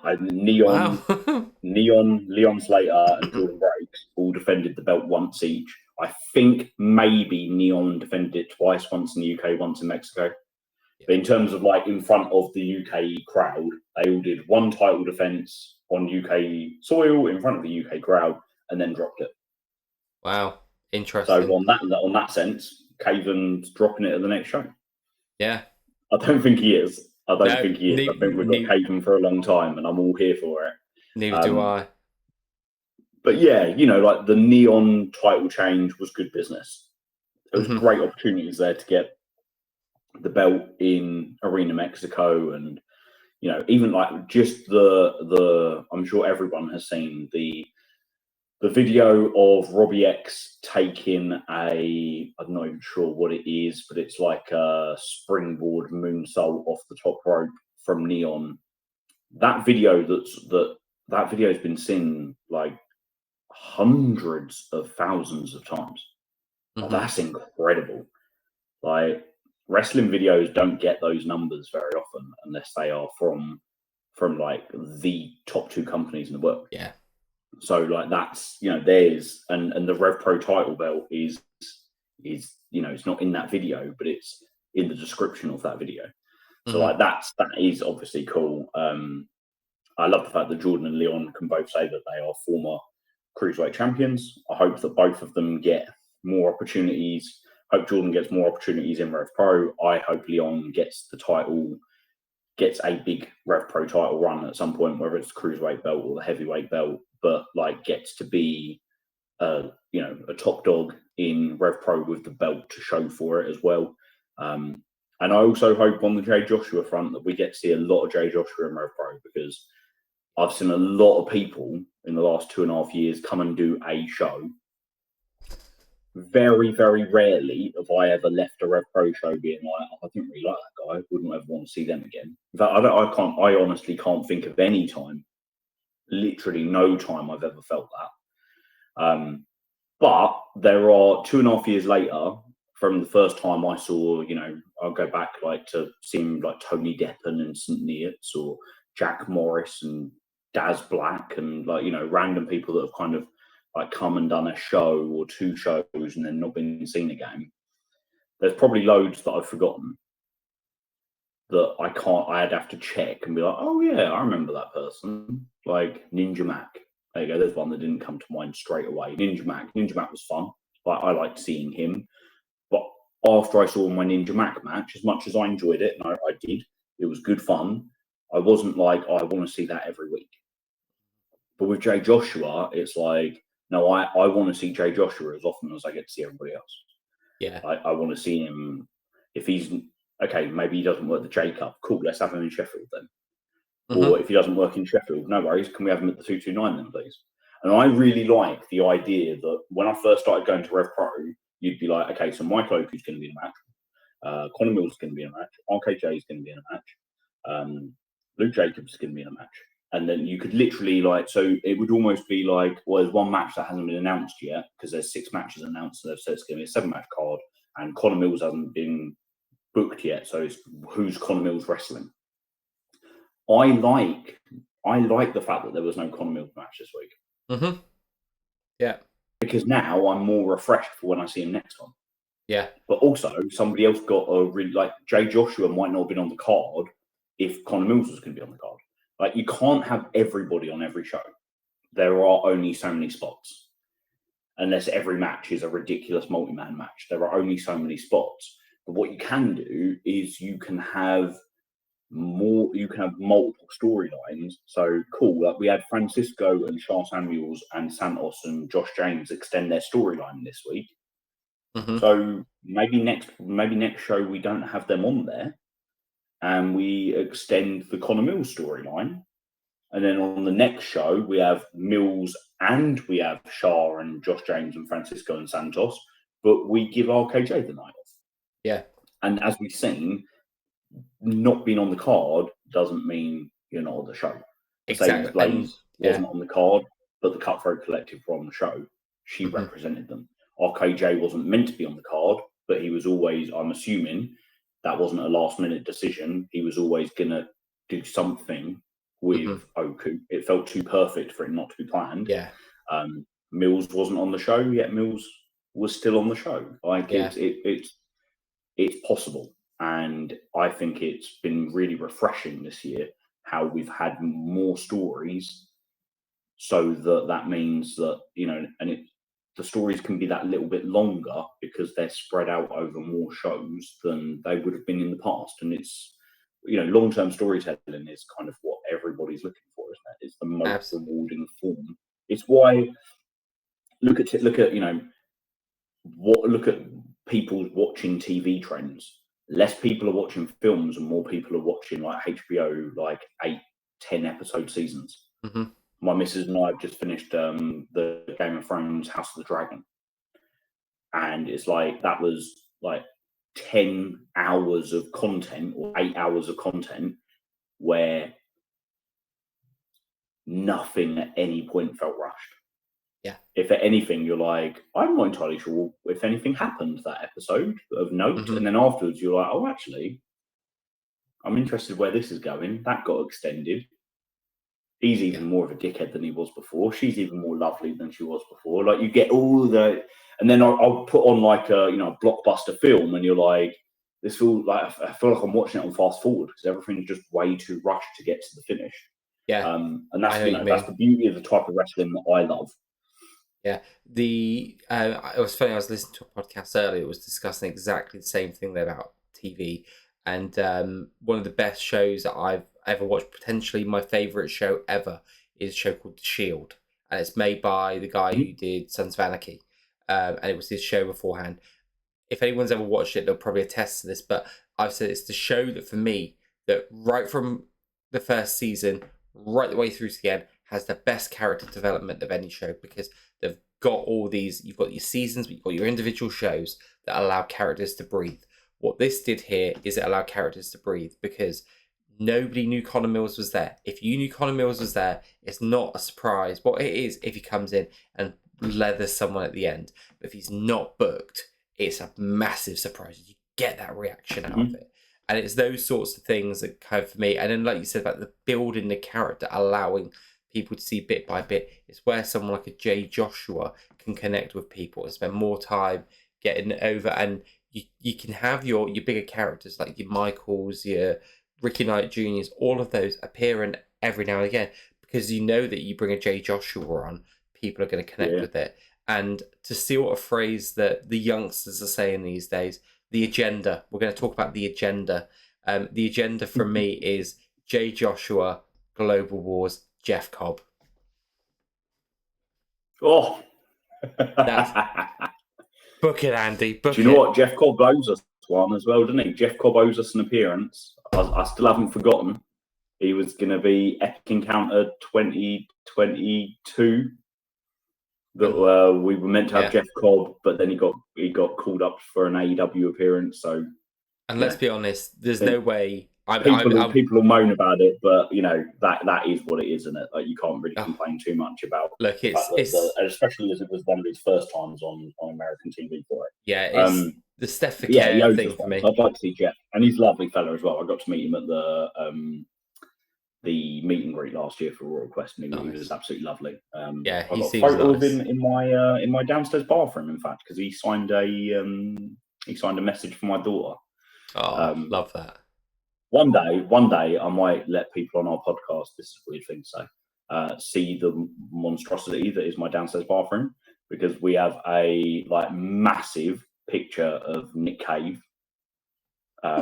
And if you're not familiar with Nick Cave, one, go and listen to his new album called Wild God, which I am loving at the moment. And secondly, look at black and white portraits of him. He is an interesting man to have up on your wall. I've got a picture of Connor Mills smoking a fag with a cut eye. I've got a signed Jeff Cobb, a signed Hanare, and a signed Eddie Kingston in there because each one's to one of the kids. We've got a Jaws poster up in there. We've got a Pretty Woman poster in there. Like it's literally like everywhere else in our house, I think, is quite tastefully decorated. And we look at us, we're big bright colours, my missus and I. Like we don't do pastel shades and stuff like that. And we're unapologetically massive fans of our kids. So they're everywhere. And then you go in our downstairs bathroom and it's just like, here is our personalities sprawled across the walls, and it's my favourite room in the house. Oh, I love it. But yeah, we'd love to see Jeff Cobb versus Jay Joshua at Global Wars. And I think I've said this before on the pod, so apologies for plagiarising myself if I have. But if I haven't, I want Jay Joshua to go on a 12-month losing streak. I want the lad to not win a single match until this time next year. I don't recall you And I saying want that it to whatsoever. be. Oh, mate, I know I've said it to him because he found it interesting. I Okay. just said I just think it would be so cathartic for him just to go, because I think that this is such a weird thing to say, but he's such a good loser. Like some people are not. There I are know what you some mean. wrestlers that I don't know how they could ever be booked to repeatedly lose, because they would just end up jobber, jobber Mm-hmm. status. I don't think Jay Joshua would ever be like that, especially if you protect him. It's not like he's going to be going out there losing to all the contenders every week. No disrespect to Jordan Said and Dynamite Lee Dawson and those guys, but their position on the card Mm-hmm. is that they are win or learn, and they're learning. But you could put Jay Joshua against Connor Mills, Luke Jacobs, Michael Oku. Do you remember the Zach Knight run where Zach just kept losing? Briefly, But yeah. he never wrestled an easy match. He lost to Rampage Brown. He lost to Trent Seven, Charles Samuels. He lost to all the guys that had better win-loss records than he did. But he never lost to some newcomer that nobody had ever heard of or anything like that. I feel like we could do that with Jay Joshua, but then have a better payoff than we had with Zach. With Zach, it was I suppose it kind of. With Zach, everything kind of came to an end a little bit with the fact that I think he was going to America a long time before he did. It's not like he suddenly got called up. It was they were working on his paperwork to get him a visa for America and stuff like that. So his intentions were clear, and he ended up winning his losing streak against Josh James and St. Neots. And like, no disrespect to Josh James and no disrespect to St. Neots, but the version of that with Jay Joshua that I have is that Jay Joshua would win it in like a really hot place, like maybe, you know, if they were to do a show in Cardiff, that would be amazing for it. Or like Southampton, if he's wherever he's getting the best reactions, you know, like wherever he's getting over the most, you book it there and you book him to shock somebody. And he has that like Zazaya beat Luke Jacobs moment. I think it would be amazing for him. And it also like it keeps him regularly on the card, but it also means that everyone else is getting like a free win over Jay Joshua for the storylines. You know, because ultimately it is quite hard keeping everyone's win-loss records like. Like for example, like JJ Gale's had an amazing year this year, right? Like he's headlined all these shows. He had the big match with Ishii at the Copperbox and stuff like this. Don't look at his win-loss record, because JJ Gale lost against Ricky Knight Jr. at the 229. It was his 20th RevPro defeat of the year. Wow. Like, that's nuts. That is crazy.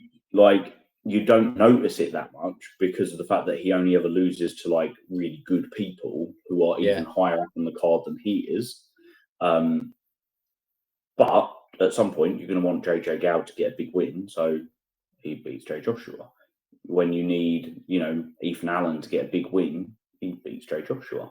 Like, that would be a cool thing for him, especially if it's clear that this isn't we're jobbing Jay Joshua out, we're building this story. And I think that Jay Joshua's got the acting side of wrestling down so well, and the like I said earlier, like the emotive side of it, that he could tell that story without ever even needed to even cut promo.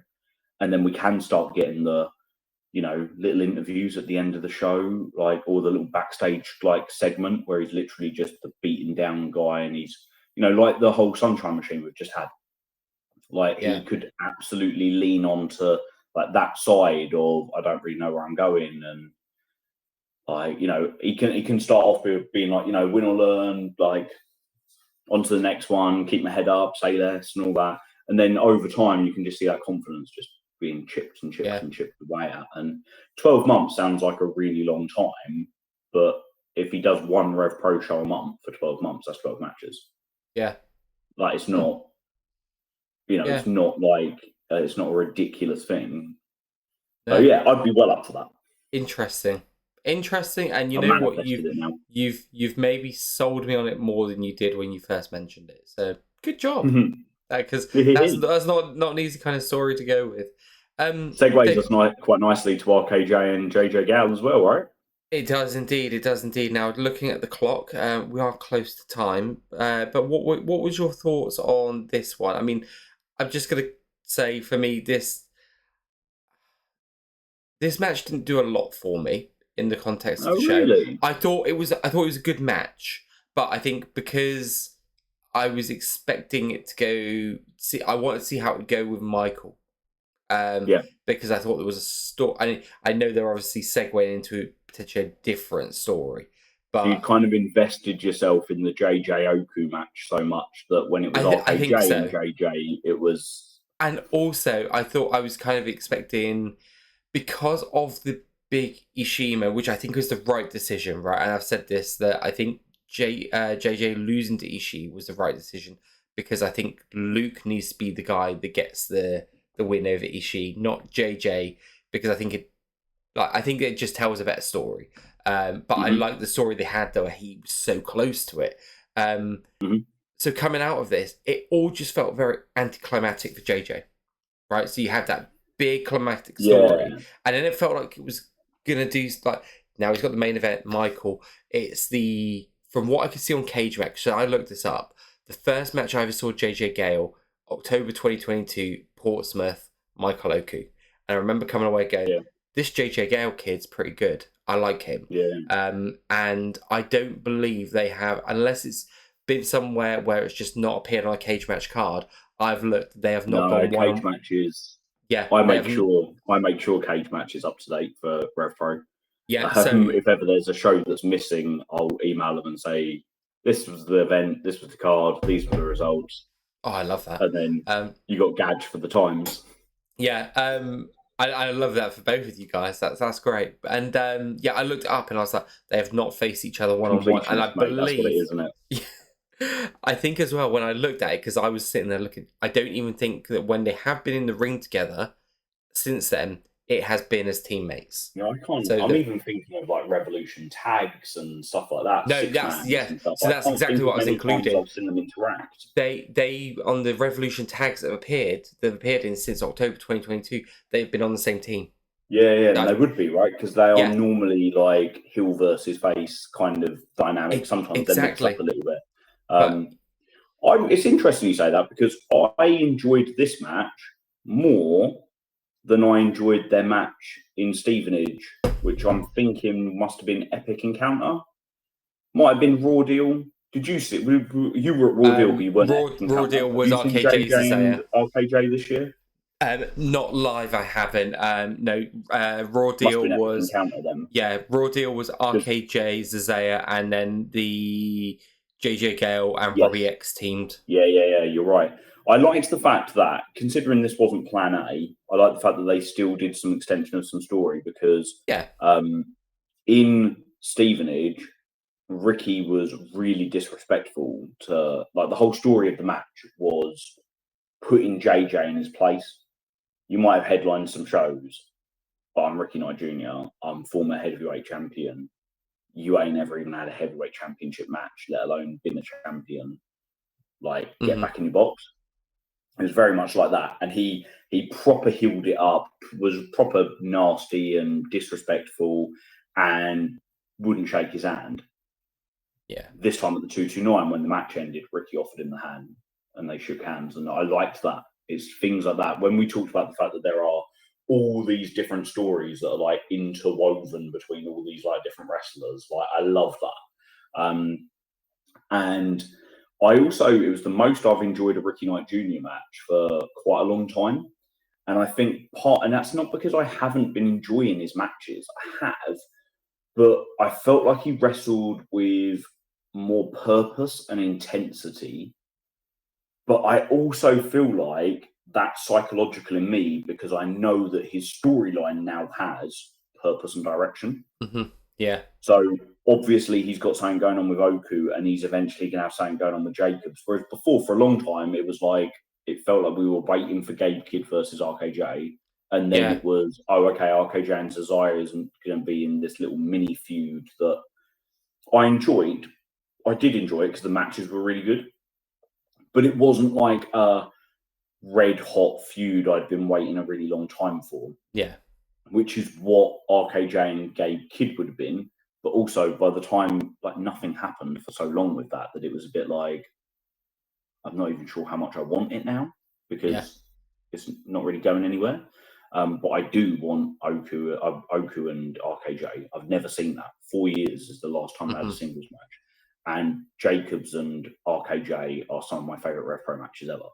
Like their match at High Stakes 2022, and then last year their match at the J Cup. Like they basically once a year have a singles match against each other, and it blows everybody away. I know they had a match in progress earlier this year that was apparently really good as well. Like they're just it's like that cheat code net, can't miss. Put Ricky Knight Jr. and Luke Jacobs together, guaranteed banger.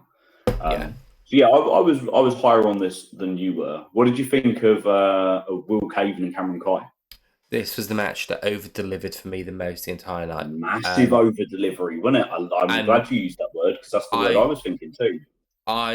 You know what? Like Will Caven's been one of those ones that's just, in terms of what he was doing, at one point didn't connect with me that much. I thought decent enough, and I've been seeing the progression in him as well, and everything. The thing that I have with Will Caven is none of it for a long time. Like, I don't want to say it the way I'm thinking of it, right? And I don't mean this is disrespectful, but it kind of felt like a bit like a. Do you remember when Seth Rollins was in NXT? I don't know if you would have remembered that. And he was the grimy, grungy kind of that kind of. It felt like a B-Tech version of that, and I do not mean that as disrespectful as it sounds. It just felt like that's what it was trying to get to, but and the in-ring maybe wasn't. I'm not saying I expect it to be totally crisp, but it just didn't feel believable to me. Right, that's what it didn't allow me to suspend my disbelief. I can see how Will has gone from where he was to where he is now. Feels much more assured in what he's doing. It's translating into his in-ring work, his just the way his offense looks, the way he gets you. It's everything about him now draws me into hating him, but not in the hating him like I don't want to see you like I'll be honest. There It's was not go there away was heat. It's yeah. I'm enjoying hating you. There was a period for me where a Will Caven match would be announced. I'd be like, okay, not for me, right? And that's fine. Again, we don't have to like everything on the card, but seeing again the progress I'm seeing from him has been a real joy. And this match with Cameron was great. Like you've got a guy like Will who experienced in what he does, right? He's there, he's training people. He's like, so he's already getting that chemistry and working with these guys. But it's very different going out there into a story with them as well. I just thought it was great. I love the story they told. I love the ending they told as well. Yeah, it's interesting because when it started, I had this realization that maybe it was a bit of a baptism of fire for Caden, because I think the 229 crowd is his hardest crowd to perform in front of. I think Southampton, he gets this like regional heat, which is stupid. He doesn't give a shit about Portsmouth Football Club, but he gets heat. Yeah. And heat's heat. Do you know what I mean? Like, and it works. In Sheffield, he gets good reactions, as in he gets the right reaction. He gets a negative reaction, but it's all kind of towards him. Stevenage and St Neots are these sort of like little kind of they exist within themselves in the sense that Stevenage is much bigger, so it's not like this hostile little packed crowd where you can see everyone's faces and you know who all the fans are and stuff like that. So he can play up to all different ways. And St Neots is very family friendly. But the 229 have for a long time given Caven a really hard time. Like the chair shot Caven chants have kind of followed him for a long time. The Wendy's mascot chant. The Wendy's mascot chant, I don't like at all. But also, it's so unoriginal. I don't really like it. I can't really explain why I don't like it. It just feels irrelevant. It feels like a really old joke that's not relevant anymore. It's shit. If you're going to come up with a chant, right? If you're going to come up with a chant, make it relevant to the character, right? I think it comes from, Leo Rush called him Wendy's mascot. Okay. Which makes sense for an American guy. But yeah, exactly, right? The chair shot Caven one, I fucking hated. And it also was like you're literally berating the kid because he's effectively botched something and made a mistake. He hit Zack Knight with a chair and it didn't look convincing. And it was really it was like when Hogan used to hit people with chairs in WCW, and it was like, you're clearly trying to not hurt the person too much, but it also now looks like you're not actually, looks like you're acting, not doing it for real. But he was a young guy right at the start of his career. He's gone out and done something. It hasn't landed. I'm not being funny. David Francisco, jumped up on the top rope to do effectively a springboard doomsday device, and he slipped off the ropes and landed on his feet, and instead Santos powerbombed him. No one's going to remember that next week because shit like that happens all the time, because it's a performance live, one take, no practicing. It's a performed art.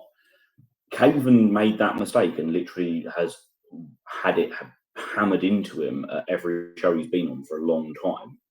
Now, I haven't heard that chant for a little while now, and anyone who listens to it now, please don't chant it anymore. I'm actually going to put it out there on his behalf. I've got no idea if he cares about it or not, but if it were me, that would really like lower my confidence and actually like be really detrimental to my ability to perform in front of the crowd because I would feel like it's a rejection. Let the lad move on.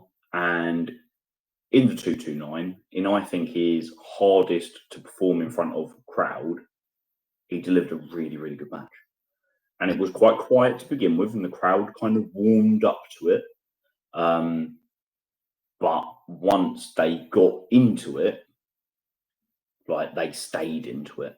And it was really dramatic. I loved the Leighton Buzzard involvement and him getting like knocked off the apron and him selling his knee surgery. And Caven was visually pinned by Cameron Kai, which means they can come back to it. But also, Caven looked fucking brutal because he didn't just low blow him and pin him.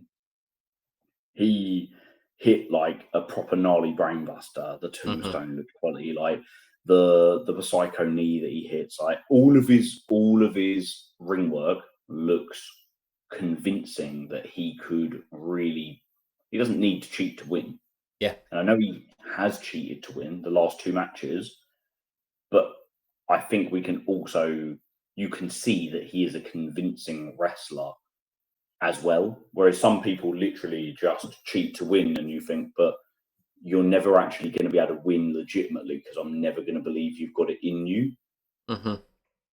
As, yeah, I feel like this was a triumph. I feel like it was, like you say, an over delivery. Absolutely. I think you're right there about the like not needing to cheat to win and being convincing that when they do, because if you're doing that, he'd have to be a chicken shit character, and he's not a chicken shit character. He's a fucking grimy little prick. That's what he is. And having the ability to win, and yeah, I agree with all the convincing stuff going on there with his offense. I loved Cameron's deadlift German suplex. That was just so good, it's yeah, that boy is. I mean, we've said it so many times. Again, prodigy. Like just the first match of his I saw, he looks like, even bigger on Sunday than he normally does. Oh god! You know what's funny? It's like over the last like I don't know, for like few months, he has just packed on like an extra like 10 pounds of muscle. I reckon they're going to that Ethan Allen coaching. That's what it must be. Like Francisco's on something, isn't he? Like he's on some kind of plan. Yeah. Because he posted something the other day, like shouting somebody out.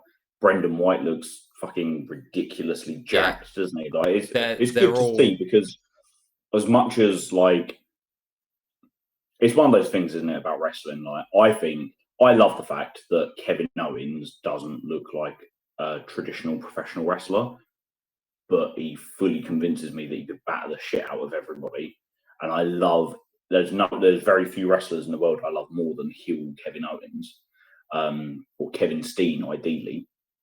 But in the grander pro wrestling landscape, you've got to have the body and to look good on TV to be able to match what you do in the ring. So it is good to see these guys like making that, like getting those gains and stuff, because it's going to gain them more opportunities down the road, isn't it? Really. Absolutely. I love the ending. I thought the whole Leighton Buzzard stuff, like at the end, like I loved Andy telling Oscar, like pointing back to the ring, being like, "Get back in there." Loved that. I thought all of that was really good. I also like the fact that Oscar kind of like gave it a bit back to Andy and was like this has got to be the priority. Yeah. So it was kind of cool, because it was a bit like Oscar's normally the idiot, right? Like that's how he's perceived. That's how referees are always perceived, because they have to. They have to look a bit daft and easily fooled for us to have these, contrived moments. And he does a good job of making them as least contrived as possible. So I really liked that little moment between him and Andy, because it was like, actually, like, that's really believable. Like the promoter and the owner is saying, like, you should be in there doing that, but he's also been like, yeah, but this guy's hurt, and at the end of the day, this is more important than whatever's happening in there. It was nice little detail. I like that they didn't end on the low blow, because it felt like the amount of time it took for Oscar to get back in there. So it added to that as well. I thought it was really for that kick out as well. really, really well done. You can see this story is just going to continue. I don't know what it means going for the future, but I'm just putting my little theory out there, right? Because I like having a bit of wild card theories. And me and the missus again, we were chatting about this. I reckon just before he's cleared to come back in the ring, Leighton Buzzard turns on Cameron Kai. I think that's Oh, what I like happens that idea. because we Yeah, I we like that can, idea we because know as much how, as I love Leighton Buzzard as he is right now, I also want to kill Leighton Buzzard back eventually. because he was so But good, and he yeah, you want his, can't. yeah, You're not going to be able to boot him because it's unless going to he be such does, a yeah. celebration. So he's got to do something really vile, and that is it. Little bit of fantasy booking. I want Caven to cost Cameron the J Cup. Oh, okay, yeah. So I like that. I want Caven to get knocked out in the J Cup by somebody, so that someone can have a title shot because they pinned Will Caven in like the cruiserweight, like the elimination rounds. Mm-hmm. Cam to go through to the final, but Caven to come out and he can attack both Cameron and the person that eliminated him, leading to both of their eliminations. Ooh. The only thing I don't have as an answer is I don't know who I want to win the J Cup. We need to see the field of 8 because yesterday I was all over Ethan Allen winning the J Cup 100%. It's 100% like this is what I want to happen, and then he told me that he's not at the J Cup. Oh, okay. He's not available for that show, so obviously that's not happening. I posted a little thing on Twitter about like how I thought it would be amazing for him to win it, and he quoted it just saying something along the lines of like ready to dominate everyone, like or something like that. But then alluded to the fact that he's not in the J Cup. He's not. Interesting. It's like when I'm back from somewhere. So I'm assuming he's booked somewhere else. J Cup is like 3 weeks away, isn't it? Yeah, it's 28th. 28th, yeah. So I think I'm assuming he's either booked for something or he's like going to do something. It wouldn't surprise me if it was like he's going to climb like a mountain somewhere, like on a big sponsored thing. Because the dude's always getting up to stuff. But yeah, interesting. I'm excited now for the J Cup, and I'm starting to see the new, like we talked about how it felt like a new season, the post Copperbox 229. Mm-hmm. But a lot of people that I was talking to at the show, like it feels like it's the start of a new season, and it feels like Caven and Cameron feel like big players in the cruiserweight division now. Yeah, and absolutely. Like the days of like Robbie and Leon and people being like the ones where the stories were around, it kind of feels like we've kind of moved on to the new generation. Yeah. I know Robbie and Leon are still going to be heavily involved in the cruiserweight picture, but they can also have other stories that aren't about the title. And that's it, isn't it? It's about expanding what's there. And again, we touch back to where we come at the beginning of the episode, is that you've not just got these 5 people and then where do the matches fitting around them. It's like, no, we've got Jay Joshua, we've got Will Caven, we've got Cameron Kai, we've got these guys who are rounding out this card. You're doing the same in the tag team division. You've put in Josh James and Shah together. You've got Golden Boy Santos, you've got David Francisco. You're expanding that there so that these stories where maybe at one point that would have been dominated by someone like Youngblood, whereas now Youngblood are one of a division that has these couple of stories at the forefront as well. Just think of like this 229 didn't have Oku on the card, didn't have Robbie X on the card, didn't have Connor Mills on the card. There was no Youngblood, there was no True and Lacey.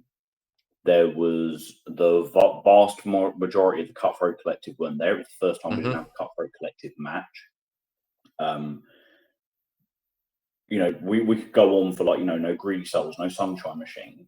But it was one of the best shows of the year. And yet we could take all those people I've just mentioned that weren't on the card and have a show of the year contender by putting them all on a show together. Because that roster is just expanding. And it's part of the benefit of having more shows than they've ever had before, because you're able to then have more variety on those shows. And it feels like there's more wrestlers booked for shows in a non-wrestling capacity than ever before. Absolutely. Whenever the Cutthroat Collective are wrestling, if Sapphire Reed's in a singles match, you know that at least 2 of the other 4 women are going to be there to support her. So they're all getting paid to come and not wrestle. And that takes like the company to be doing well financially and to be growing for them to be able to afford to pay people to not compete. Yeah. You think about like other companies where it's like, okay, we're going to book 6 wrestlers to wrestle like 4 matches. So we're going to have like a couple of singles matches between them. Then we're going to have a tag match between them. And then we're going to finish with a battle royal between them, where it is like we're going to maximize a small budget and we're going to milk these guys for as much as we can get out of what we're paying them. This is like the opposite. This is we're going to pay you, but we don't actually, like Connor Mills would have got paid on Sunday to just come in and like low blows Isaiah and punch him a couple of times. Exactly. But it's perfect. It's necessary. To be episodic. It's necessary. Yeah, and transitions us nicely to that main event, doesn't it? Into that main event, which the jealousy from me. So like I said, if Kanji and Millie McKenzie was that match for me on the first half of the one I was most jealous of you for, this was it on the second half. Zazay is amazing. It really was. It was what 21 minutes ish. Flew by, absolutely flew by. This match does not feel like it went 21 minutes. Beautifully like paced and formatted as well, because it started with ELP being quite dismissive of Zazaya and kind of being a bit like cheeky and fun to be back and asking the crowd who used to be at the cockpit and, telling the crowd who that to cheer for and being silly. Then he started to get a bit like arrogant and condescending towards Zazaya. And then over the match, his respect for Zazaya built up and his frustration built up. And it was, okay, this kid's actually really good. Like, it was just this beautiful little story all wrapped up in 20 minutes. And it's a perfect story to tell, isn't it? Like, it's sometimes when you think of story in wrestling, people talk about stories in wrestling, right? Some people get that confused in that it has to either be this big magnum opus in the ring that tells us amazing, like it has to be Bret Hart versus Steve Austin, WrestleMania 13, right? These big, massive stories, or it's all about the promos beforehand that lead us to this moment. This was just a tale of guy who's been over here, who has got notoriety, who has featured in RevPro, who has had titles in RevPro, is loved by fans, dismisses the hot new thing that's come in because who is this? And hot new thing wins him over. We've seen it in fucking WWE with John Cena earning The Undertaker's respect, earning Kurt Angle's respect, Jeff Hardy in The Undertaker. Like, it's just that whole respect kind of thing of where someone goes, actually, no, I'm standing at your level. And in this case, the biggest shock of the night for me. And it still continues to be a shock for me when I was like, look, Cesaro went over Luke Jacobs. He's got over Michael Oakley. I said to my wife, there's no way he's beating ELP. But there is absolutely no way he's beating ELP. Because I also thought it was interesting. Cesaro lost both his matches in Berlin. Yes, he did. So he lost to RKJ, then he lost 2 matches in Berlin, and suddenly you're like, oh, okay, has the Zazaya bubble burst now? And he's gonna find his way, come down a little bit and find his way as like a mid-card guy, wins 6 out of 10 matches, loses 4 out of 10 matches, that sort of position. And he's booked against the LP, and you think, well, yeah, LP's not going to come over and lose, surely. So yeah, massive shock for me. And suddenly, like, this is one thing that I love, because I very much like I talk on here about wrestling as like an art form, but I also like to think of it as a sport, and I like to write about it as a sport. And when I'm like previewing stuff and I'm kind of like sticking to sort of like the kayfabe side of it, you've got results mean everything in sport. I'm a West Ham fan, right? So if we liken Zazaya I'll tell you what, we could liken Zazaya to Leicester City the year they won the Premier League, where it was like no one expected anything from them, but the results just kept racking up. Now, there will be at some point, if we go through the fixtures of that season when Leicester won the league in 2016, there'll be some, like, they would have got a couple of dodgy results at some point. And then you get a big win, and suddenly everything's back on track. Yeah. So, like, Zazaya lost to RKJ, and then he lost in a tag match, and then he lost again, and you're like, oh, like downward trajectory. Yeah, but then beat ELP. A win against ELP does more for his confidence and his momentum than 3 respectable defeats. Yeah, it's like, you know, if me as a West Ham fan, we just got beaten by Man City last week, everyone's going to get beaten by Man City. You know, it's fair. No skin off my nose at all. Now, let's say, I don't know who we're playing next. Let's say we're playing Everton away next and we lose that. That would be like like Everton haven't started very well and now we've lost to them. That's 2 in a row that weren't good results. And then the following week we go and beat Liverpool. Suddenly you're like, boom, West Ham beat Liverpool. I'm going to be like riding high on that for months to come. That's Zazaya beating ELP, innit? It just undoes any negativity that came from him picking up a couple of defeats because it's a big win.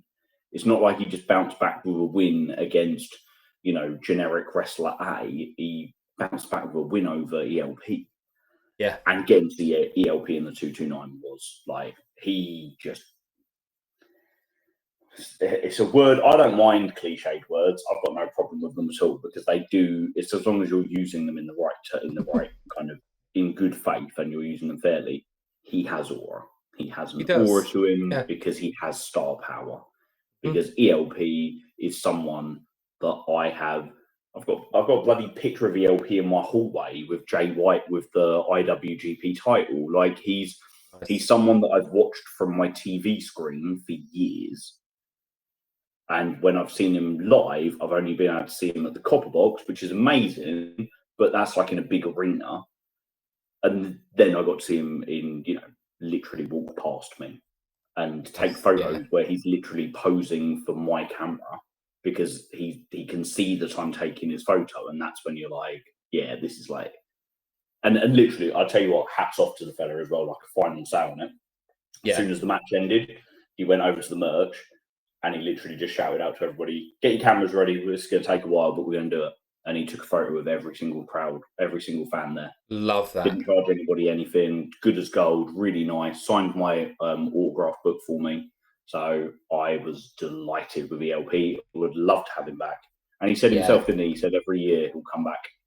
I really, I would love to see him back because again, I missed out on getting to see him there. I mean, I've seen him apart from the Copperbox shows. I got to see him in Southampton back in 2019. Did you? Yeah. So who was that against? That was a 3-way match. It was ELP, MK McKinnon, and Chris Brooks. Oh, okay, yeah. I know. I can't remember the match. Yeah, but I remember that period of RevPro where like Chris Brooks was over here a lot, and Adam Brooks was over here a lot as well. So that was the show that I think they were really building up because it was the pack show. So and MK McKinnon had come back from like quite a long, lengthy like absence of just. It was like he kind of like had a little second wind of his career because he was quite a big part of like the early days of RevPro with some like absolute like bangers with Zack Sabre Jr. Yeah, listening to the A Squared podcast, like this was one where they mentioned, I remember that was the name they mentioned, because in my head for the longest time, there was another wrestler, he's out of my head now, is an American wrestler that I thought it was in this match. And you know when you're just convinced that you got a memory, you've seen someone, I can't remember who it was now, but it was a hardcore wrestler that I was convinced. And at the time, I knew who ELP was, but it was kind of one of those ones, like, oh yeah, I know who the guy is, but yeah, looking at this card, like you had ELP on there. It also had Aussie Open on there as well. I had Emi Sakura on there. Pac was on there. Oh, what a show that was! Time for British wrestling, right? Oh, indeed. But you know what? As nuts as that was, and look at those cards. Go look at these names that are on there. Look at what we've got now. That ELP is where before ELP would be the draw, Pac would be the draw, and they still are if you bring them on, but they're not the sole draw anymore. And people were excited for this match, not because it was an ELP match, but because it was ELP and, oh my God, he's going up against this great guy. This match was never going to be the main event, right? JJ Gal versus Michael Oku was 100% going to be the main event, because look at the poster for the show. JJ Gal and Michael Oku is the top. When it's a 7-match card, whatever's at the top of a 7-match card is the main event. Yeah. When it's an 8-match card, the matches can be spread out on an 8-match card a little bit more, because you've got just a little bit of symmetry. But when it's a 7-match card and you've got to have one big match at the top and then 3 either side underneath it, the match that goes at the top will be the main event, and whoever's made that poster will know what the main event is in advance. Whether it's one that's come from Andy himself, or whether it's one that I've made and I've asked, what's the main event, so that I can make them the best possible poster for it. Yeah. Just great match. Zazaya is rolling as usual. We've alluded to it earlier. Connor Mills comes out, attacks Zazaya. We're clearly building up to something there, which is going to be great because... all over that. Yeah, all going to be all in for that. Great to see how that... I'd love to see that be more than just a match as well, like a little mini feud, because I'd love to see Mills draw Zazaya's like amateur wrestling out of him. So, and get like some real... I reckon they could have some really nasty technical wars, and I. That's my bread and butter. That is. I think that has potential to really. It's not even happened yet, and I can already feel like that's going to be in the contention for my top 10 of the second half of the year. A match that hasn't even happened. Yeah, but we know it's going to be. I get exactly, it, but it's a guaranteed hit. Do you know what? There's at least 4 matches on this card alone that I can go, these are all going to be in contention, and I can say at least one of them is very likely to be on that list as well. Like 100%. At the end of the year, when I do my top 10 RevPro matches of the year, Millie McKenzie and Kanji will be one I'm going back to watch again to see if it makes that top 10, because a top 10 RevPro shows at the end of the year is going to be mental, because everyone's going to have Oku and Ospreay as number 1. You got the dog collar match in there. You got Hechicero and Zack Sabre Jr. in there. Like, there are some matches where it's just, well, everyone's going to have those matches in there. There are some matches that cannot not be included. Yeah, and we're only 2/3 of the way through the year. We've still got all of September, October, November, and December left. Yeah, most British underrated. Queen of the Ring, Tag League, Uprising, Trios.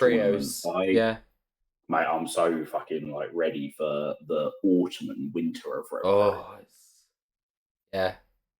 I'll tell you what, mate. Excited. I'm giving you 2 minutes and 24 seconds to wrap this up, and then we come in under 2 hours, and that's a whole hour shaved off of last week. Wonderful. Well, you know what? Overall, great show. I'm so fucking jealous of you got to see this, but you know what? I'm glad you did get to see it. So they've ended the episode, mate. Nothing. I don't think there's anything more to follow up with other than just great wrestling show.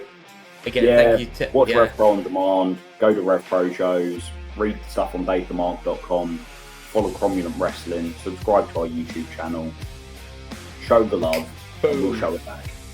We're out of there. See you later. Bye.